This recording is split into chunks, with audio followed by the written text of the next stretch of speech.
Hey there, today I've got a question from a listener. He emailed me, and I'm going to read it to you.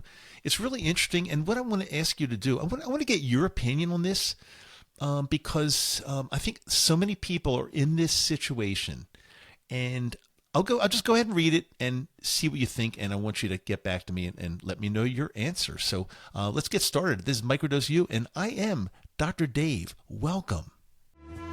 Enter the world of magic mushrooms with Microdose U.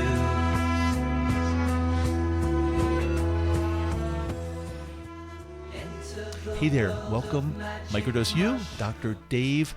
Let's get right into this. Just real quickly, if you're brand new to me, welcome to our beautiful Nakama, and go check the show notes. I've got some really, really important links that you're going to definitely want to check out. So that'll give you so much more information. And I publish a brand new podcast here every Wednesday and Friday. But let's get right into this. I'm going to read a question from a follower.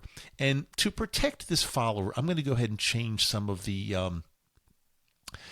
details. They're not going to have any effect on the overall question, but just to protect, and you'll see what I mean. But so anyway, this follower is 31 years old. His name is Brian, and let's go ahead and read his question. Brian says, I've tried both microdosing and macrodosing a number of times in the past with very mixed results. I've been with my girlfriend for about 5 years now. I met her a couple of months after breaking up with my ex, which I now realize may have played a factor in all of this. She's a lovely person, absolute bundle of joy, brilliant mind, creative soul. Her creative side is what probably caught my attention in the first place. And looking back over these several years, I've realized a number of my actions were unfaithful. I've been attracted to other women, and especially one in particular. I've never cheated, but I'd be lying if I said I didn't think about it. Okay, so a few years ago, I accidentally stumbled upon someone online who can I only describe as, I think they're my soulmate. I've been secretly chatting with this person over text ever since, and I can never keep this person out of my head for very long. We just have this indescribable connection, even though we've never physically met, even though I am in a relationship with someone else. I don't know why I never thought of breaking up with my current girlfriend. Looking back, I feel kind of silly for not realizing I'm not 100% into this relationship. And to be fair, I probably should have broken it up a long time ago. 4 years ago, we bought a house together, and now that we're living together, she recently asked me, let's get married. And I said, I'm just not sure.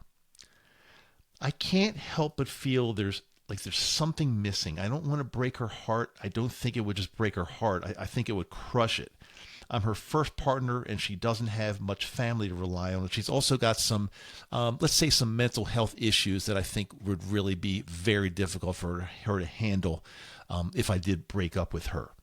It's hard to condense all of this into a short email, but I hope this makes sense. My ex-girlfriend broke my heart, and after that, I promised myself that I would never do that to anyone else. So right now, Dr. Dave, I don't know what to do. Am I just selfish or what? Thank you very much for reading this, and I hope to hear from you soon. Brian. Okay, Brian. Well, thank you for sharing that, by the way. That was, you really kind of spilled your guts there, Brian.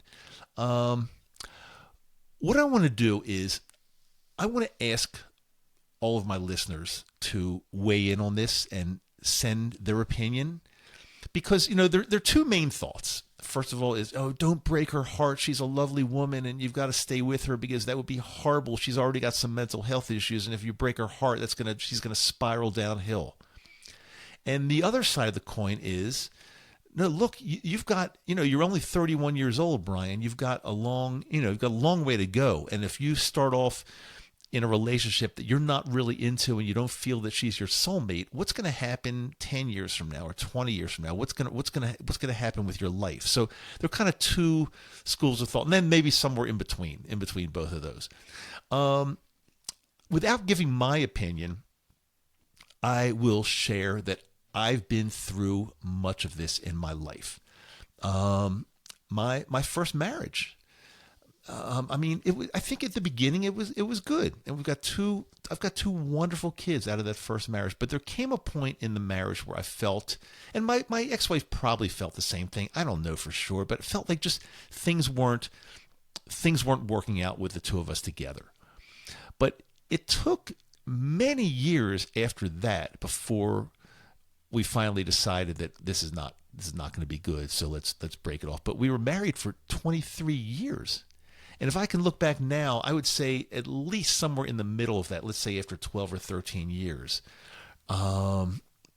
it just, I knew in my heart that something, I was playing along with it, having fun, doing the things we do, but I'm not proud of that. But something wasn't right there, and it should have been broken off earlier than it was. So I spent probably the second half of the marriage, 10 to 13 years or so, something like that, living in a situation where I knew in my heart something wasn't right. And I'm quite positive that's what weighed into my mental health issues that reared their ugly head later than that. Because as I've said before on this show, when you have something that's going on in your life that is not working out for you, whether it's a relationship, a job, it could be anything. If you don't do something about it, you're like, it's storing things inside your brain somewhere, negative things, negative energy somewhere, and eventually, even though you try to hide it, even though you try to mask it, even though you try to pretend to the rest of the world that everything's fine, eventually it comes back to get you. I promise you that. And also with my profession in dentistry, I would say almost from day one, even in dental school, I just felt that, okay, I'm in dental school, I'm doing well, it's not that difficult, I can get through this, I can be a dentist, but I knew in my heart it wasn't exactly resonating with me. And was it something that I wanted to do for the rest of my life? Practice dentistry, sit in a treatment room all day long, seeing patients one after the other, all for the rest of my life? No. Now, I'm not saying that's bad. Dentistry is a great profession. It wasn't resonating with me. And so that's also something that, I tried to sweep under the rug. I tried to make it look really good, but it was, I was racking up negative energy points in my brain somewhere from my marriage, from dentistry, probably from other things as well. And ultimately, many years later, they came back to like, wham, hit me really, really, really hard. And that's why I've spent the last 3+ years trying to get over all of that. My mental health issues that I would call it PTSD. I definitely had trauma from my marriage and from dentistry. I did. I mean, I was traumatized.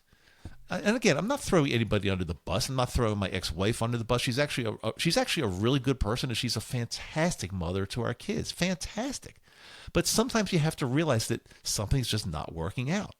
And the same thing with my dental profession. I mean, I realized that luckily I was able to segue or morph that into something else I was doing as far as becoming a dental speaker. I traveled the country in North America speaking to dental audiences, and that was a really great thing to do as opposed to sitting in a treatment room just working on patients all day, every day. It was a great gig. But that ultimately got old for me as well. But it took 20 to 30 years, so I had a really good run with that. So I'm not a stranger to any of this stuff, Brian. I've been through things in my life that I knew in my heart that were not really working out for me. And in both cases, I did something about them. Later, but a little late, but I did something about them. I mean, looking back, should I have just in dental school when I realized that this just isn't resonating with me? Should I have quit dental school? Well, that would have been difficult. My father was paying for my education. I was in my early 20s, in something that how can I tell people back then that I'm just getting out of it? I was a kid. It's very difficult to do that. But now looking back as an older adult, maybe I should have. I don't know. Probably yes. But what would I have done with my life? I don't know that either, because I was not really focused. That's a whole nother story that I can get into sometime, but I just wasn't really, really focused. So anyway, getting back to Brian and his situation, what do you all think? What do you think he should do? He's very clear that this is a very nice woman, but he feels that she's not his soulmate, and he's only 31 years old.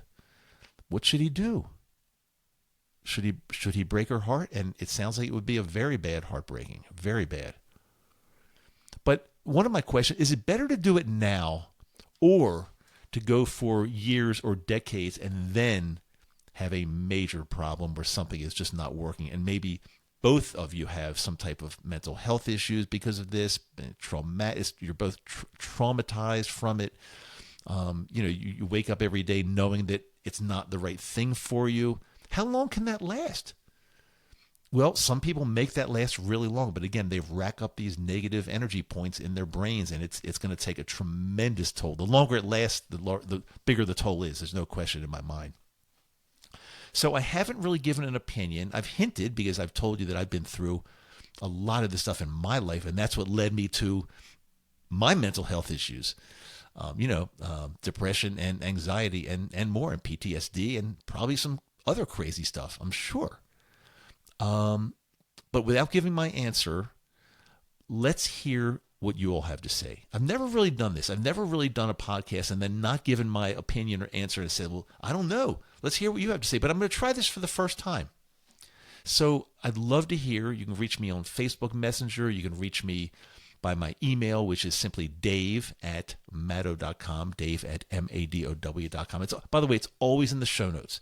In case you're listening to this while you're driving or doing something you can't pick up a pen or a pencil or type it in somewhere, everything is always in the show notes. You can reach me. Or on my website, my brand new website, by the way, microdoseu.com. It's all one word run out, microdose and the letter U, microdoseu.com.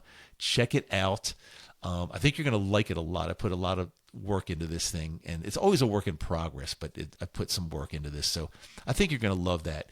And also, just to let you know, before I run today, and I'm expecting your answers, by the way. I'm expecting your answers. And I'm going to get an email out probably today or tomorrow, but I've got a couple of openings. Dr. Denise and I have a couple of openings right now in our hands-on, one-on-one program, How to Harness the Power of Microdosing. And this is a program for you if you want to get into this, or you're already into microdosing, but you can't seem to make it work, or you don't know what you're doing, or don't know how to make it work, and you just need somebody to hold your hand and walk you through the entire thing and talk to you about anything you want to talk about. It's a one-on-one intense program, and we can do this for you. So again, go into the show notes, check it out. I've got a little bit of information there, but I've got a couple openings right now. Some people are finishing up the course. They're graduating, and so that's going to free up a little bit of our time. Happy to help you. So just check that out if you like. And again, get your answer to me, get your opinion on me for my question in the show, and I will share it on a future episode for sure. Until next time, and again, I thank each and every one of you. You're part of our Nakama, our family, our tribe, our colleagues, our compatriots. That's what Nakama is all about. We're all together in this, giving our energy to each other, helping each other out, and loving it as we go, because we are pioneers and we're forging our way forward, and we're just doing this, guys. We're doing it, guys and gals, of course. When I say guys, it's collectively means everybody. You got to be careful these days with like pronouns and stuff. Like, people are going to get offended with, anything you say if you don't qualify it these days. So I just laugh sometimes at all that. I hate to say, it's just sometimes craziness makes me laugh. Anyway, okay, enough of that. I'm Dr. Dave, Microdose U. I love you. I say that at the end of every I can't talk today. At the end of every episode, because I truly mean it from my heart. I do love you. Thanks so much for being here. If it wasn't for you, we wouldn't have a show, because nobody would be listening to me. But I've got you, and that's all that counts. See you next time.